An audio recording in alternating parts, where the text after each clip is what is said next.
Hey everyone, Ran Ben Avram here again for AE Tuts. Before we begin our tutorial, let's do a quick preview of what we're going to be creating today.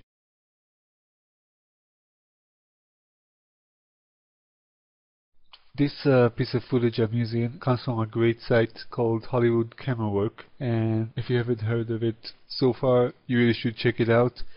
It's a great site. They've got some great piece of footage there.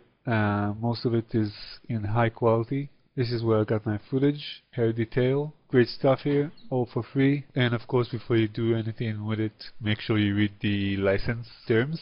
Let's go back to our tutorial. Let's begin a clean slate, create a new composition, 1280 by 720. What we want to do first is track our footage, and we're going to track our footage using Mocha. The original sequence from Hollywood Camera Work is in PNG format, and unfortunately Mocha doesn't import that format, so you'll have to import it first to After Effects and render it out as a JPEG sequence, and then you can import it to Mocha. So let's jump into Mocha. Okay, inside Mocha we'll import our JPEG sequence and hit OK, and that's it. So basically what we want to do is track the entire face to get the slight movement and changes we've got in this piece of footage. So let's hit the create X-spline layer, and we'll start drawing a mask around most of her face.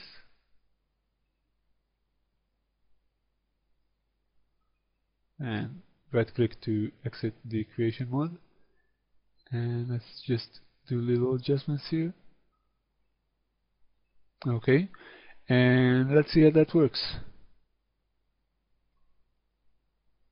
Okay, so that seems to be a real nice track. Seems to follow her face quite well. Okay, so let's export this data. Hit export tracking data. The default format you'll get is one of these, I think it's the first one, but I already tracked the footage and it remembered my last choice, which is After Effects Transform Data. And this is the option you want to choose, and hit copy to clipboard, and let's go back to After Effects. Let's drag in our piece of footage here, and we'll create a new null object and hit Control V or edit paste, and now we've got the tracking data in our null object. Thing is, we got a lot of data here and we don't need all of it. The data that we do need is the position and the rotation. We don't need the scale, so let's erase that.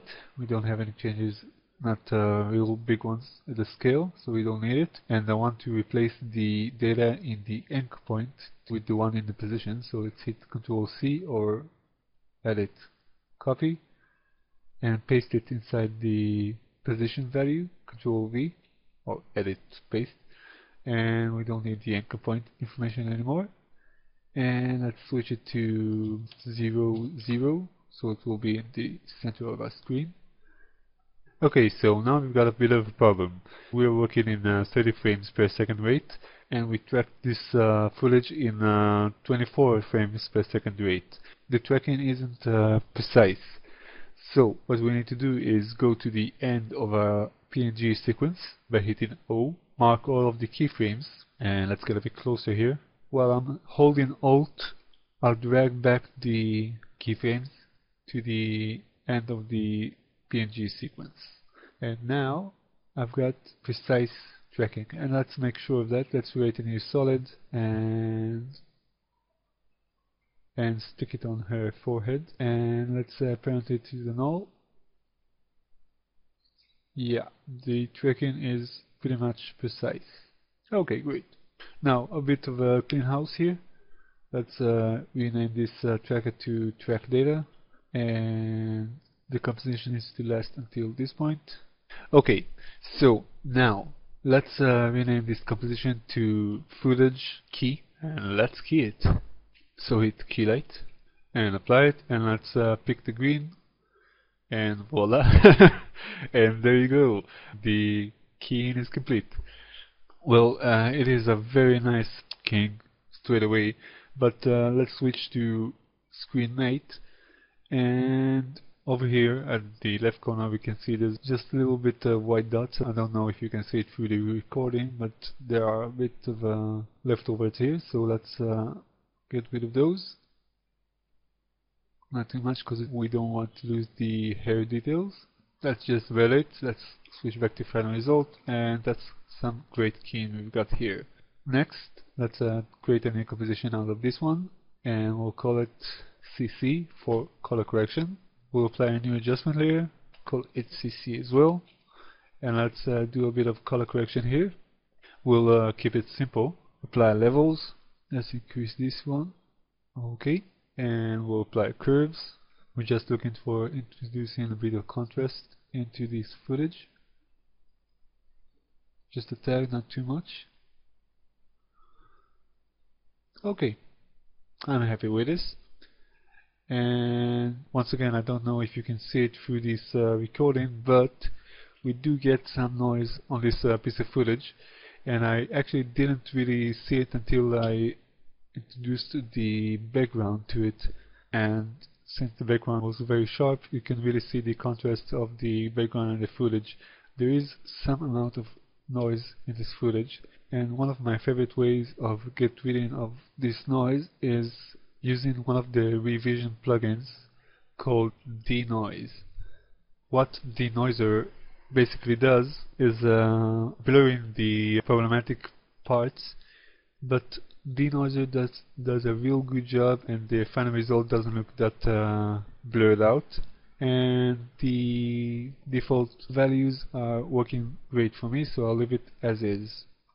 So that's it for our color correction, and let's drag in this composition into a new one, rename this composition to transition, and it's time for the fun to begin. In my assets folder under stills, I've got several pictures of old men and women, and I'm gonna use parts of their faces and assimilate those to create the rapid aging effect. But first we need our tracking data, so let's cut it out from here and paste it here. We don't need to see it. Okay, now let's see. Yeah, look at this old face. Now these are wrinkles.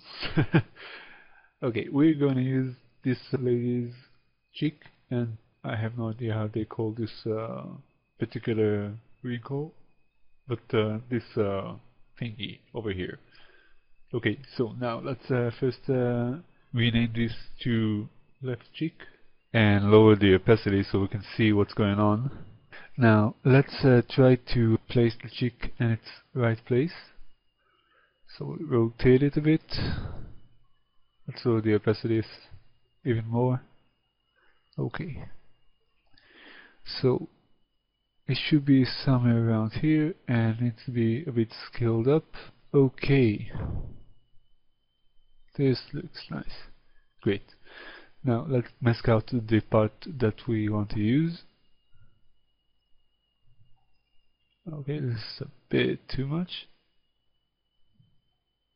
And feather it out.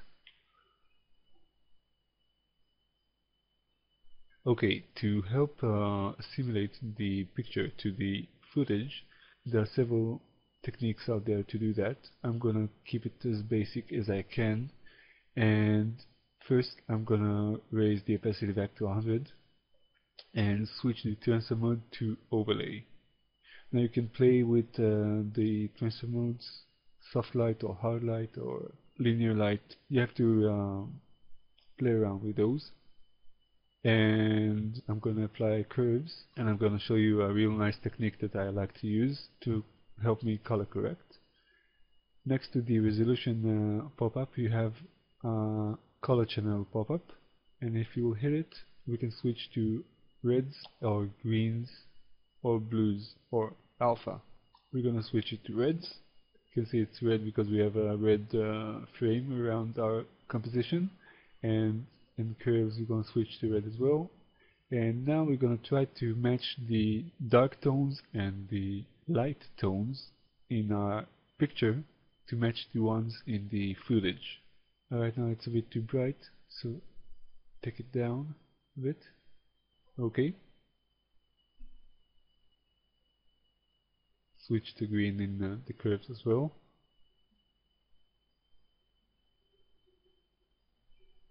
And blue, not alpha, but blue.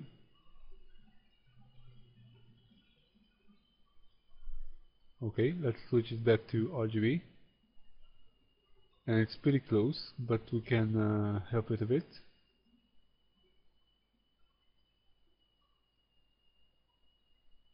Final touches. And let's lower the opacity. Make it about 75. This actually looks great. And this red part, well, we're going to mask it out with more parts that will come above this part, the eye parts, and the nose parts will mask out this this part, which is obviously too red. But you can see the technique works quite nice, and it's a bit too rough, so we'll switch it to 65% maybe. Okay, this looks better. Okay, so this is the left cheek, and let's duplicate this one and call it right cheek. Okay, and hit S, and we'll move the constraint on the X and Y values, and hit minus on the Y. Makes it flip. Okay, and now we'll rotate it just a bit. And maybe scale it down as well. Just that.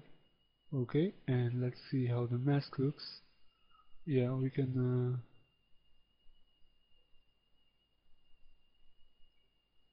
we don't want the mask to interfere with our hair. And immediately you can see how this works. Yeah, so now let's connect these two to our tracking data, and let's see how well it works.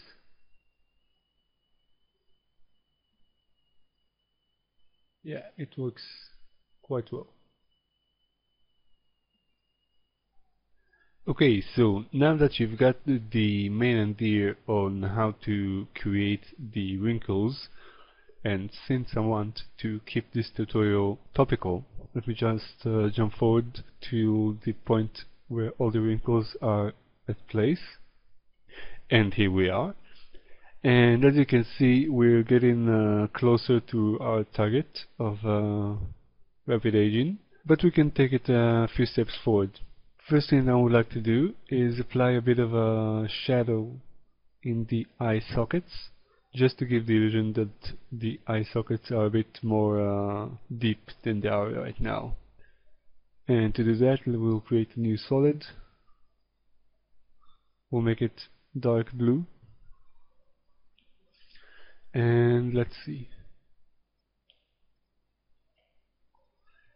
We want to catch most of this part.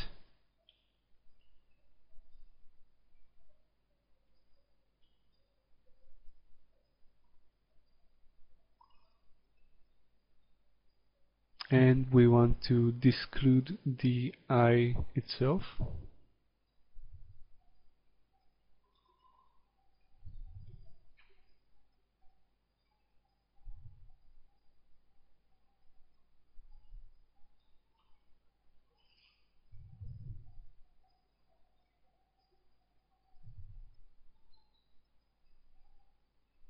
And let's make it visible again, and switch the second mask to subtract, and let's hit F and feather out.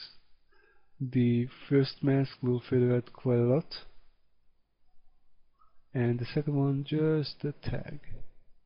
Okay, and now she looks as if she's got a really bad black eye, and let's take care of that.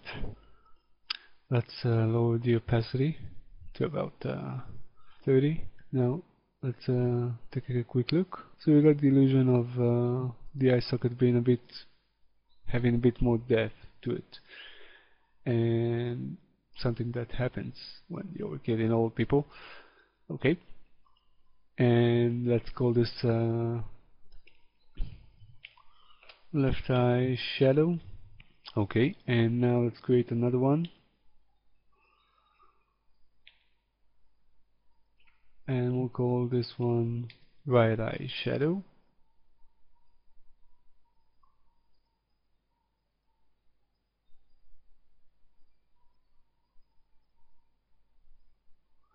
And one more.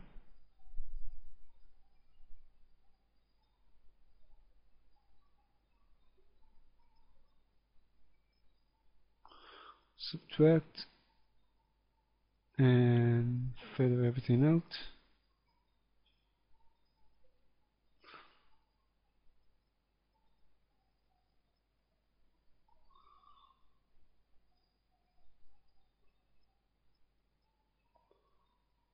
And let's lower the opacity just a bit more, let's say 20. Now this is looking better, and by better I mean worse, because let's face it, this is not a pretty face, no offense there. Okay, one more shadow I would like to apply is by the neck, because basically I applied 2D layers onto the cheek and to the face. These 2D layers actually interfere with the depth of field sensation that we get from the highlights and shadows that occurred naturally during the creating of the footage. So what I'm trying to say is that we need some shadow here under the chin. So let's create one, duplicate this one, and we'll call it chin shadow. And let's erase the masks. Let's see, we want the shadow to be around this area. Let's feather it out. Actually, the shadow around here looks more like a bruise than a shadow. Then I think that what we should really do is change the color of the shadow. So hit Ctrl Shift Y to change the solid settings, and let's sample the shadow color we got here, which is actually black. That makes it look better. And more than that, we would need to move the shadow to be beneath all the other layers, and pretty soon you'll see why that is important. Okay, there's one last thing I would like to apply to the right eye, and if we look closely, we can see the wrinkles don't move precisely as it should with the rest of the lines on her face. So we'll apply Liquify, and to extend and lower the brush size, I'll hit Control, hold left click, and drag the mouse to the right or left. Let's lower the brush pressure and move it just a tad there. Okay, this should do. Great. And we do have one wrinkle that's going above the eyebrow, so let's take care of that. For that we'll need a smaller brush, and we'll increase the pressure, increase the brush size a bit. There we go. Okay, now let's have a quick preview on how we're doing so far. Okay, so we're doing quite well. The tracking is working well, and we have got some minor facial expressions here. She gives us a small smile, and there's one wink of the eye there. Let's start with the smile. The smile will naturally affect the cheeks. So where's the peak of the smile? Just about here. You can see there's a little smiling wrinkle on her face, and it would be nice if the wrinkles we composed over her face would react the same way. So to do that, we'll use the Liquify effect once more, and the brush size here is way too big, so Control left click and drag to adjust the brush size, and let's see.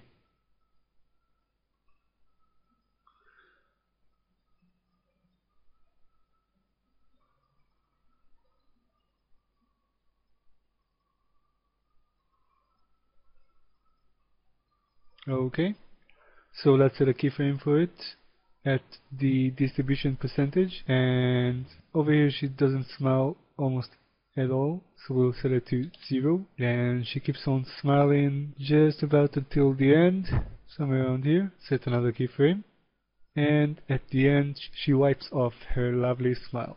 So we'll set it to 0 once more. Next we want to apply the same effect to the right cheek. So liquefy, lower the brush size, and since we have the exact locations in time where we want to put our keyframes, so actually I've applied it to the right nose, so my mistake. Need to apply it to the right cheek. Okay.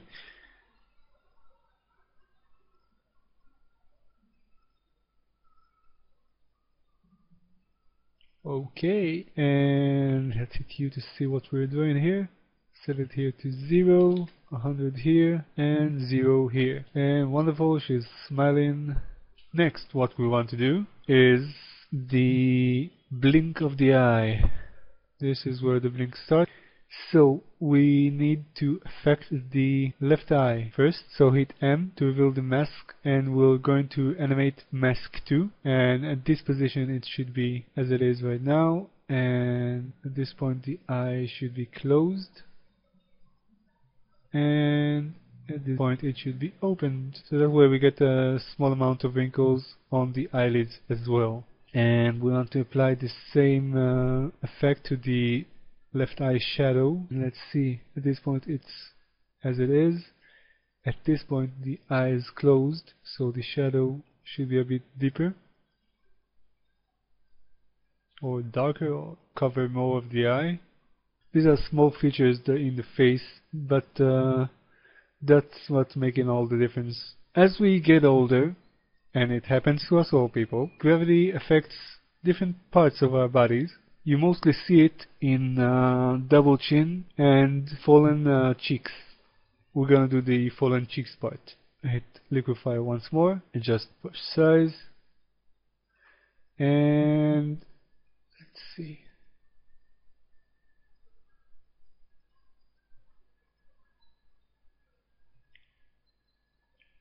This works for me. And let's do the same for the right cheek. And now let's set a keyframe for that. Let's say that over time the cheek starts to fall somewhere around here. Set a keyframe, and for this one as well, let's hit U so we can see what we're doing. Just about here it gets to 100%. First keyframe, it's 0. Okay, so now for the transition. Most likely the neck will go first. So let's hit T, and from around this point it will start to decay till around here. So let's set it to 0 at the first keyframes. Okay, that's it for the neck. The lips, women tend to take care of the lips, so let's set a keyframe here. Okay. The eyes, let's set a keyframe here, and just about here it will be at 0. And same goes for the eyes shadow. The chin actually goes a bit further in time. It's 0 here. Okay. And the forehead tends to go first. Okay. And the cheeks go a bit later in time.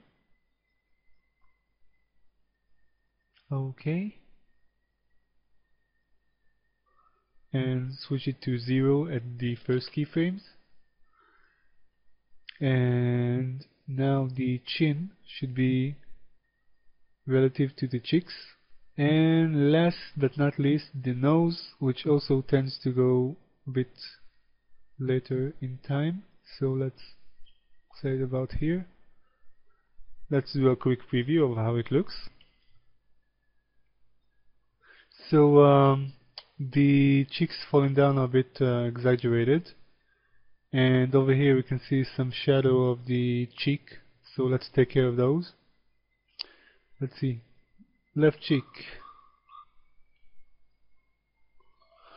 and so let's switch it to about 75. That should take care of that. And this one as well. Move it over here and set it to 75. One last thing is the hair. So let's switch to the first frame. Let's create a new adjustment layer and call it hair. We need to make it a bit bigger than the other layers, and let me show you why. Let's apply fill for a second. If I'll attach the hair to the tracker data, you can see because it's not big enough, we're seeing beyond the edge. So let's Control Z a second here. Let's make this one 200, so we won't have to worry about that. And let's apply to it tree tone and apply curves. Let's shut those down for a second and draw a quick mask around the hair. And you'll excuse me if it's not too precise, since this is only for this tutorial. When you do this back home, you can of course be as precise as you need to. Okay, let's see the effects once more and switch the midtones to gray, light gray, and in the curves we just want to lighten up just a tad, lighten up the hair. Okay, and we don't want that powerful. Let's switch the opacity to 85 or maybe even 90, and that's just about it. Let's feather it out. 15 should be fine. Last thing, we need to attach the hair to the tracker data, and let's set keyframes over time. Let's hit T and make a keyframe. This will be the end, and at the first keyframe it will be at 0. Okay, so over time you would need to play a bit with the mask, maybe animate it just a bit, but all in all the tracking does most of your job. And that's just about it, people. I hope you enjoyed this tutorial. I was really waiting for a long time to do this one. Well, this is just the basics on rapid aging.